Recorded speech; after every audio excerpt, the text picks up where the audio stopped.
কর অঞ্চল ৮-এর করদাতা অর্থমন্ত্রী আবুল মাল আব্দুল মুহিত গত ৪ বছর ধরেই অনলাইনে আয় বিবরণী জমা দিচ্ছেন। প্রতিবারের মতো এবারও আয়, ব্যয়, সম্পদ এবং বিনিয়োগের বিস্তারিত তথ্য গণমাধ্যমে তুলে ধরেন মন্ত্রী। মহাজোটের সংসদ সদস্য মন্ত্রী কারো কারো সম্পদ এবং আয়ের অস্বাভাবিক বৃদ্ধির বিপরীতে ৫ বছরে দেশের অর্থমন্ত্রীর সম্পদ বেড়েছে সাকুল্যে ৫০ লাখেরও কম। ১১,৪৭,১৭৯। এটা হলো আমার taxable income. Tax exempted income সেটা হলো ১৪,৭৮,২৮৪। অফকোর্স তারাও দেখবে, কেন they are getting the tax return for last year সকলের কাছ থেকে। এই ৫ মাসে যে এইভাবে বেড়ে গেল, of course they have an intelligence unit which will look at ইট।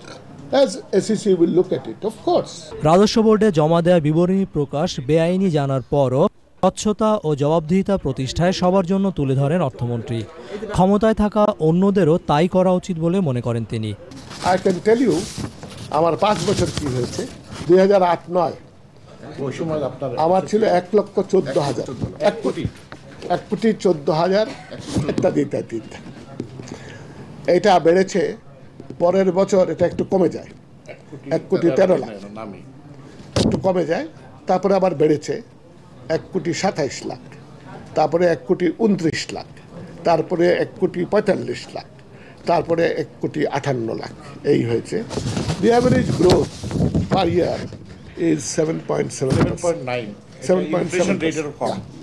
২০১৩-১৪ কর বছরে অর্থমন্ত্রী কর দিয়েছেন ৮৪,৪৩৬ টাকা।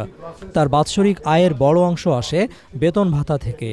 ভাতা করমুক্ত বলে করের পরিমাণও কম। রিজভিনা ওয়াজ, চ্যানেল আই, ঢাকা।